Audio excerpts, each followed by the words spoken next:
Yeah. Well, I know you're a busy guy, so thanks for taking some time just to sit down and visit. I like to do these podcasts because generally I learn a lot more than anyone else does. So you're actually doing this for my benefit more than anyone. But we Uh, have found that it's really cool to help spread a little message of hope and blue collar work out to the folks who care about that kind of stuff. And there's quite a few. Turns out that we think we're in the minority and doesn't really end up being that way. So I'll try and keep it down here to about an hour. And if there's something that happens to be said that we don't like, we can always edit it out of there. I'm kind of a pretty raw guy, though. We don't do tons of editing, it's just a chat and whatever happens, happens. So, but I, good, I good. understand you're a business guy. So if there's something that comes up, you can definitely let me know to not use that piece. So, Yeah, no, but don't yeah, worry about that. I don't. Um, I quit reviewing content before it goes out a long time ago. Uh, if I don't want it out, I won't say it. yeah. How does that go for you? You have, it seems like quite a marketing presence online, and you have obviously have to have folks help you out with that. Have you had some stuff that you went out afterwards? You're just like, ooh, what were you thinking? Or that hasn't really happened? Oh yeah, no, it has. Yeah, yeah. Well, and sometimes you get into a conversation and you know, you got something that's really right, really on your heart or on your mind, and and sometimes it takes like you got to say it inside a few times before you really have that delivery down, right? And so if I go off, half cocked and you know, yeah, I've done that, where I'm like, and then I go back, I'm like, oh man, that just there's no way that's going to be received in the right, you know what I mean? And so I've had to get really good at just knowing what to say, when to say it. Not that we want to be scripted or anything like that, but you just don't want the wrong message. People's perception is their reality, and so um, you know, uh, the same exact words said in a different way can mean something totally different to someone else. So yeah, as far as social media, I mean, um, we reach about 70 million people a month. We've Our marketing department actually brings in a pretty good chunk of change. They our business model is a little bit different. I believe in every trying to get every department to stand on their own. So um, and that's one of the things marketing, our customer pays us to convince them to become our customer, in a sense, is kind of how I look at that. So um, yeah, we got several million followers, um, and it's powerful. Social media is a incredibly powerful tool. But it has to be used in the right way. So one of the things that I feel like I've noticed with Western Welding Academy and just Tyler Sasse himself, along with your entire team, is you guys practice authenticity, which is maybe what is missing in some other, because honestly, anyone can hire a marketing department, right? We can all put people to work and have them go try and deliver a message. And there's this fine line of being too scripted versus not scripted enough. I run into it all the time that I tell folks it's really not fair that I have to watch every word I say so carefully because I'm just dreaming. So I've decided what sometimes when I'm in the office, I'll actually say that when I'm in the break room that, hey guys, this is just a dream chat. Like this is no direction here. This is just a dream chat, right? Um, because you find out whatever you say gets heavily scrutinized and you kind of lose the ability to just speak what's on your heart, and that's not fair. We all need that spot to just speak what's on our heart. Then again, it shows a lot of authenticity if you just do that and you sometimes like, oh whoops, well, that's not what I meant. I was just Right. processing, right? But I think that's part of the success. And I don't want to put words in your mouth, and I'd like you to talk more about that to get 70 million followers on social media, there's a lot of research out there and ideas on how you can do that. And you should only post on certain days and at certain times and all these different things. But beyond that, how did you get 70 million followers to listen into what you Well, guys are saying? yeah. So we reach 70 million accounts, but we don't have 70 million followers. We're at 2 point something. I don't know the exact number. Um, across all platforms, we leverage every platform, and I think the biggest thing, really is that uh, what like the internet is such a huge place. We went to Vid Summit, which was um, it was down in LA. It was, I don't know, 6, 8 months ago. We went down to that, and that was it's like a big conference, for video and content creators, and what that really uh, like really instilled in me, or really opened my eyes to, is the internet is such a huge place. And if you speak from the heart, this is who I am. I'm not trying to be, somebody I'm not. It's just straight from the heart. This is who I am. Authentic. You know, obviously your message has to be kind of in a way, that doesn't get perceived in the wrong manner. I mean, sometimes, I mean, like, we're all humans. You may get, think about it, even being a dad and a husband and, a leader. There's sometimes, if your emotions get the best of you, I mean, you can have a message that comes out in the wrong way. It's not received in the right way. So, um, you know, I think really, but it's just being authentic, just speaking straight from the heart. This is who I am. This is what we do. This is why we do it, and that really attracts, because the internet is such a big place that no matter what your message is, no matter what you're fired up on, like, there's always going to be an audience out there, as long as stand at the. I always say, we stand at the rooftops and we shout it out to the world. And that's what social media, essentially is. Yeah, it's maybe what's missing for a lot of folks when they desire to go out on social media is they don't have the passion behind it. And that if you don't have passion, it's hard to be authentic. And it seems to me in various conversations when I'm out in the workplace and talking about blue collar with folks, your Western Welding Academy comes up, the blue collar tour comes up, you're out there. And I think it's, in my opinion, there's tons of passion behind it. And maybe that passion is how you can be so authentic. It's hard to lie about something you care about. Right. You really can't, right? Um, Right. think about it, even when you're in your deep moment of anger with your own spouse sometimes, like, you can't even lie that you still love them even though you're flaming irritated, right? So it's much the Right. same way that we can't, if you have passion and you're talking about something you're passionate about, it just speaks out, and the audience, which is out there across the country, receives it in the same way. And I think that's a cool part about social media now, is we can actually get this message out in a format to folks that otherwise wouldn't have received it, such as the blue collar tour that you've been doing and out promoting for folks, is that there is legit ways to earn a living beyond college. And that message before, you think about some kid over on the East Coast in his high school class with the teacher just constantly telling them, you must go to college, must go to college, must go to college, must go. And when they use college, by the way, they're using conventional college, right? Like, they're not saying you should go to a trade school. They're saying you best go to a 4-year school. Hopefully it's Yale University, and hopefully you come out as an artist. They're just pounding this in. Well, that's the only message they historically have received, right? And their dad comes home from work and is trying to tell them, actually, I've been a welder for 25 years. I can promise you, it makes it, you can do all right. That kid doesn't. That's the only messages he's receiving, is those two historically. Now he can actually go online and he can see this other message being promoted by people that he respects, right? And people who are passionate. And all of a sudden now he can believe in that, and he starts following it, and that just builds upon itself. Why what's up with the blue collar tour? If you have the 70 million accounts you can get to, or you can just keep promoting the blue collar workforce on social media, where'd the blue collar tour come from? Yeah. No, that's a great question, because what a lot of people don't realize, and I kind of want to reel back a little bit. What a lot of people don't realize is that we're in a war. Uh, and when we think of war, I think it's really common for most humans to think of war as in bullets and bombs and aircraft carriers and yada yada.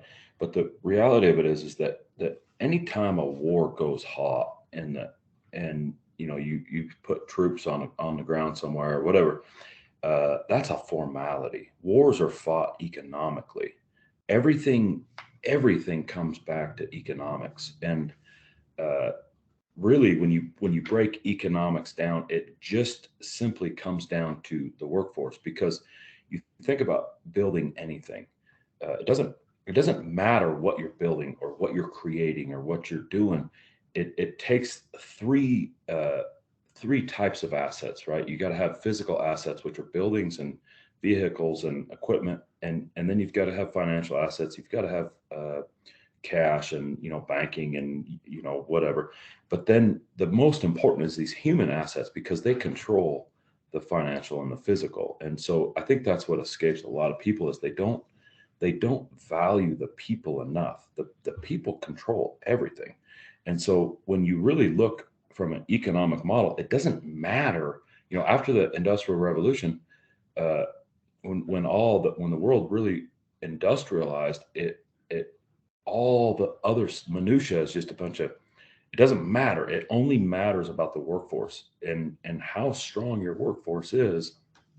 Uh, Really, the health and the wealth and security of a nation really rides on that. And when you go into China or Russia or any of these other countries, um, when you look at their workforce versus ours, Donald Trump, he come, uh, you know, his campaign got together and he's like, "Hey, we're going to bring all this manufacturing," because he understood that Americans vote with their wallets, right?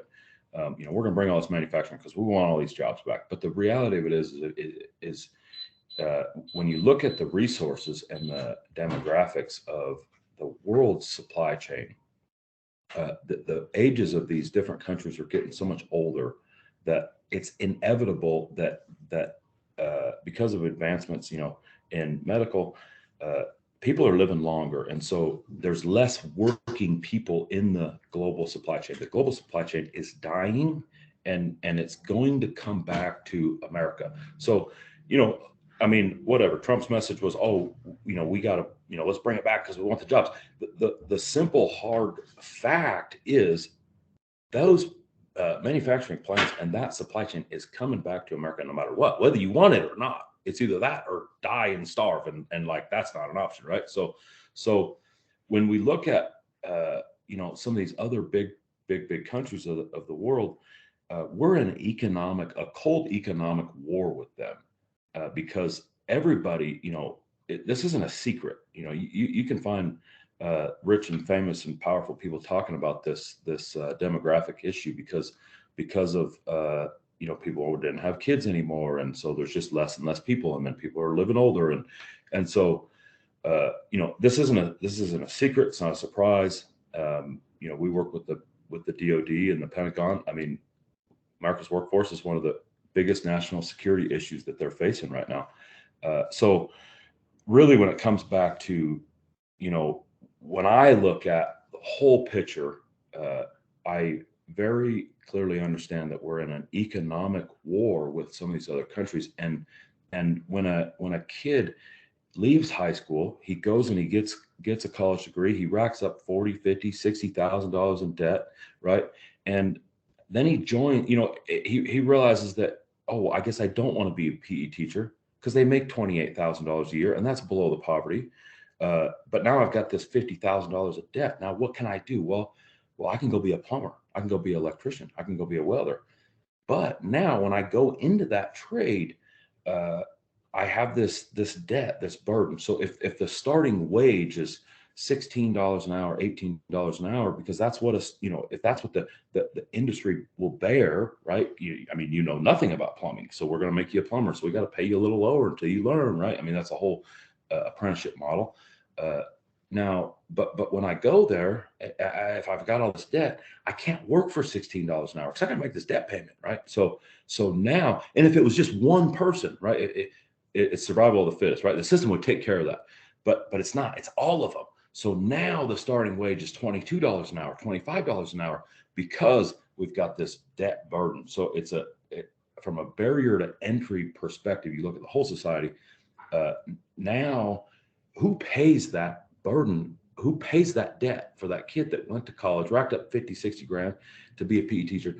Who, you pay that? I pay that. We, the consumer, pay that, because now when you look at employing the workforce, now the wages are raised because of this debt, and what, so it's like, well, somebody should do something. Congress should do something, right? Like, uh, but but but when you go back to these community colleges, you go back to these nonprofit groups. They've got these endowment funds. They're nonprofit, right? Which are huge endowment funds, billions and billions and billions of dollars in these endowment funds, and they're allowed to take these endowment funds and donate to PAC funds, political action committees, right? So the same politicians that we think should do something about it are the same people that benefit from these endowment funds, and these endowment funds are run by the same exact people who push this college. And it's incredible. They've got the high school metrics, the funding, the federal funding based on your high schools is based on how many kids come out of that high school and attend 4-year college. They get a 4-year degree. So when we look at the whole system, well, Congress isn't going to do anything about it. Uh, uh, you know, Nobody's riding in on a white horse. We all kind of have this. Well, somebody ought to come in here and change this. Well, my answer to that is no. It's you and it's me. And when we really ask ourselves, what can we do to help change this mentality, to help inspire it, you're not going to go to the parents. Hey, 3 decades, 3 generations of parents. You're not going to go to the principals. You're not going to go to the counselors. You're not going to go to your town mayor. You got to go straight to the kids, grassroots.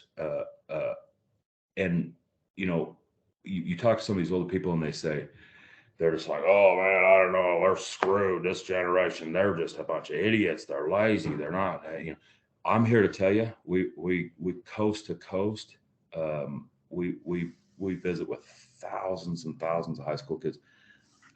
These kids are intelligent. They're sharp, and when we connect with them on their level from a grassroots perspective, it is really, really powerful. And our message is very, very simple.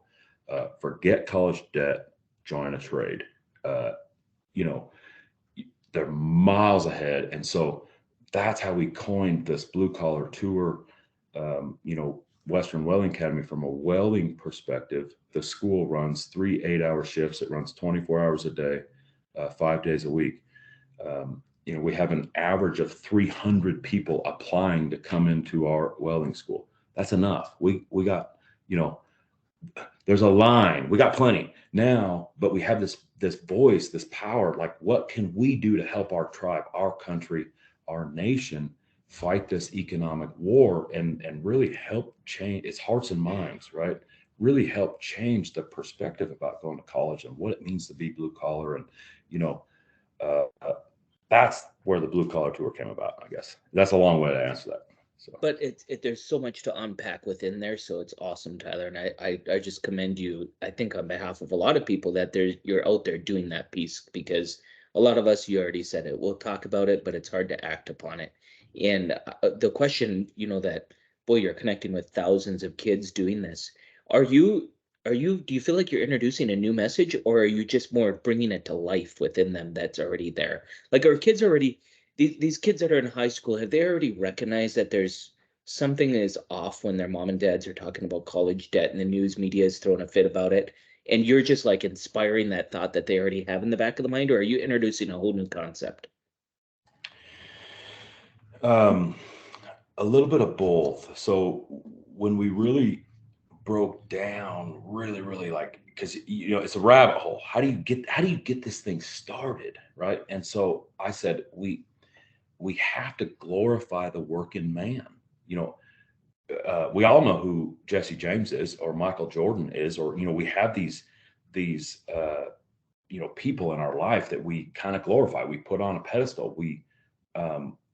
Like we um, we glorify movie stars and some of the sports figures, but we have to glorify the working man. And so we really built out this whole idea of what it takes to be blue collar and really, and internet's a big place. So the more followers you get, the bigger traction you have. Now, when we walk into a high school, these kids know who we are. I mean, there is no doubt that, and you know, this whole thing has been there's been so many shocking moments where I'm like, I didn't think we would see that, right? And one of the big things that I I guess I want to believe in the human race, or whatever, but humans are very shallow in the sense that if somebody if a billionaire walks in and says, this is what we should do, like, you just automatically kind of listen because he's a billionaire, right? Well, if I walk in with 10 social media followers and I'm like, this is what we should do, you're just like, who are you, right? But if I walk in with 1 million, I have instant credibility. And so my message, it can be completely the same, but now when I walk in and I say, this is what we should do, you're going to listen. And we get parents all the time just fuming mad, spitting mad, calling us, little Johnny was going to Harvard to be a lawyer, and now he says he's going to be a welder, and I'm like, ma'am, we've been saving our money for years, and I'm like, hey, I feel bad for you, but do you know that little Johnny's going to make way more money, right? He's going to have a way more fulfilled life, and this is his passion. We didn't, we may have inspired him to that, to chase his dream, but like, who are you as the parent to decide what's right for your kids? To some extent, right? They got to live their whole entire life from a career perspective. Now, I understand, when they're young, yeah, absolutely, you have to be the deciding factor on what they do and what they eat and where they go and who their friends are, um, but this is the rest of their life that we're talking about, and so um, yeah, I think it's a little bit of both. I mean, we definitely inspire them, but you know, uh, some of it is that we're kind of awakening this this independent streak in them. Blue collar is the backbone of our nation. And It if you is. care about this nation, It's sad that, it's just like the credibility that automatically comes from being a business leader or a billionaire, as you say. It's similarly kind of sad how that is, the instant credibility that comes from a banker walking into a 10th grade classroom versus a plumber. right, One is like, absolutely, oh, you're a banker. That's amazing. You charge people ridiculous rates to give them money that they shouldn't have access to, right? Like, you're amazing. And meanwhile, this right, plumber who allowed you to stop having to go to the outhouse in the 30 below howling wind in North Dakota, he's just like a plumber. Well, wait a right, second. What actually he is allowing you to have a clean head of hair every morning right, if you desire, right? I think I had a social media guy ask me this one time. I was getting on a plane and he was a social media marketer and he happened to see my jacket. And so he got to chat and he said, hey, I've seen Westcom on social media. And he said, I've just wondered, like, what everything you do talks about people. Is it legit? Like, are you that into people? And honestly, I do. I love getting to know people. That's like one of the coolest parts of my job. But really behind it, what I'm trying to do is like explain who these people are, because I have recognized the same thing. People do follow people. And so if we can start highlighting who these people are in the trades and highlight that fulfillment that they have, and these are like legit people that should be, unfortunately, our society like stopped legitimizing their work and their impact on life, right? right, Like the cool banker who has this beautiful house that everyone drives by and thinks so greatly of, he wouldn't have a house if there wasn't a carpenter, right, right? Like, right. and I'm Not even sorry, close. not even close. And I've told my team several times, like, I love to make fun of our Wisconsin team. We got some folks that work for us from Marengo, Wisconsin, a little podunk town by Ashland, and Yeah, they raise some awesome people. And one of them yeah, started out as a farmer and is now runs, a big chunk of our business, and probably someday he'll be running Westcom. Like, he's just stellar and he's awesome. And everyone he's been able to attract, we just built a shop in that town, for goodness sakes, because I love those folks so much. But if I was to be stuck on an island, I want to be on that island with them, because they know how to hunt, they know how to fish, they know how to kill, they know how to build. There's never a challenge that they ain't willing to undertake, right? And so I don't need a banker. I need food. That's right, step one, right, right? And right, then step two is, hey, I might as well live a comfortable life. So I go back to that. But for so many years, I know in my high school life, it was never once taught. I never heard it once to go into the trades. It just wasn't even a thing. And I even remember feeling a little bit not ashamed, but just didn't really care to brag about what my dad did for a living. He was a carpenter, right? And like Right. that wasn't cool. I went to school with people whose dads were bankers and lawyers and CPAs. So, okay, I'm going to be the first kid in my family. I'm going to go to college. I went out west when I was 16, went and worked in the construction trades and decided it wasn't really my thing. So I went home, told mom, I'm going to go to college. Oh, that's awesome. You'll be the first one in our family to go. So I go to college, I get my CPA stuff, right? And I go work as an accountant and I almost died. My life fizzled. Just went to nothing, Tyler. I was Right. miserable, right? I had no stress in my life. It was fine. To build some stress, I biked to work 13 miles just to like give me something. I need Wow. something, right? Right. And Right. then I stumbled across this Westcom thing and started going out in the field, and it's 30 below, and we're setting up a tarp behind a truck with a propane heater so that we can get this 350 wire to bend to stab through a Mhm. cabinet. And it's Christmas week, and we're doing this so that America has oil so that they can do what they need to do, right?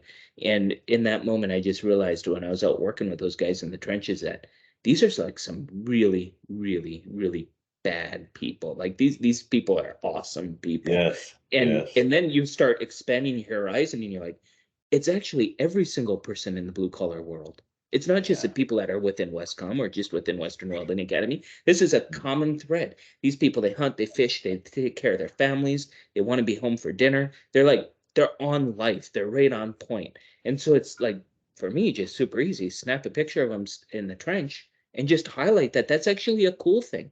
In fact, it's Right. way cooler than the one time I went. There was a private equity group that was trying to buy me out. And I thought, what the heck? I'm going to go explore this. I didn't know anything about private equity, and I learned a lot in this little New York 24-hour trip. I go to New York and I go up this fancy elevator. You got to do all this credential Yeah. crap. The guy's got to bring me up. You're Yeah. going through all these gates and whatever. And talk about they don't have Yeah. a clue, right? Oh, yeah. It just opened up my eyes so much to the blue collar revolution, if you will. And I think it's maybe happening across the country, but Western Welding Academy is probably doing the best job of promoting it. What do you said you have a pretty good waiting list there at Western Welding Academy. Do you think the interest is born from the like is a blue collar tour increasing the interest in Western Welding Academy as a side benefit or as like an aside to it? I got to think people are like, hey, this sounds really cool. Where do I go next? And you provide that resource for them, or are you getting people that are just cold calling because their buddy was there 2 years ago and he's out making $100,000 a year and he wants to join that? Yeah, a little bit of both. I mean, so um, you know, kind of to take a little bit of a step backward. So you're absolutely right. It's the people and the passion, the common denominator. We're all hands on and we're building and creating and and you go back to um, the ages of kings and queens, and it obviously there was factors when one uh, country or tribe or kingdom went to war against the other one. There was factors, right, that played into, maybe they had more people, or maybe they had access to better food or whatever. But really, when historians really boil it down, what they found is that uh, it really came down to the skill of the blacksmith, because the blacksmith is creating the not only swords and the shields and the armor but he's building hinges and plowshares and pipes and wheels, right? And so everything that makes that society move and increases efficiency, it really all came back to the blacksmith. And it's not really any different today. The welder is the beginning of every single supply chain out there. Somebody had to glue two pieces of metal together, so there was work for the plumber and the electrician. And I don't want to say that any of these other, I don't want to say they're more important or anything like that. Like every single one, it's the backbone of our nation, right? And um, as long as we've got people that want to build and want to create and want to live a really, really fulfilling life, because, and that's honestly, that's why you were biking 13 miles to work, because you didn't have that sense of fulfillment. And you may do it now, you may still bike now, but I bet it's for other reasons. If I had to make a guess. So, by building and creating, I think that's inherently, what man was you know, put on earth to do. But as far as our waiting list, or we work really really hard to really understand how do these people find us, and the biggest the biggest thing, social media plays a huge part of it. But you know the blue collar tour, this is the third year we've done it, and we kind of started that right in coronavirus. Nobody was doing in-person events, and I could just see these kids were dying. They were so hungry for face-to-face interactions, and so I said, hey, we're going to do this tour, and I felt like we're too dependent on social media. I want to really, our word of mouth is at 12% right now, which I think for a business that's been around for 3.5 years, 12% of your customers that come in the door. I think that's great. I would love to see that in the 50 to 60, percent, but for the amount of time that we have, I think it's impressive. But social media is still producing, 50+%, which is too much in my opinion. And so in-person events, blue collar tour, we're spreading that blue collar message. It's not really about us. We've just taken it on upon ourselves to go out there and do that work, because somebody has to. Everybody wants to sit around and complain. Who's going to get off the couch and actually make a difference and make a change? And and that's what we feel really compelled to do that, I guess. Yeah. Well, thanks for your time. It was good.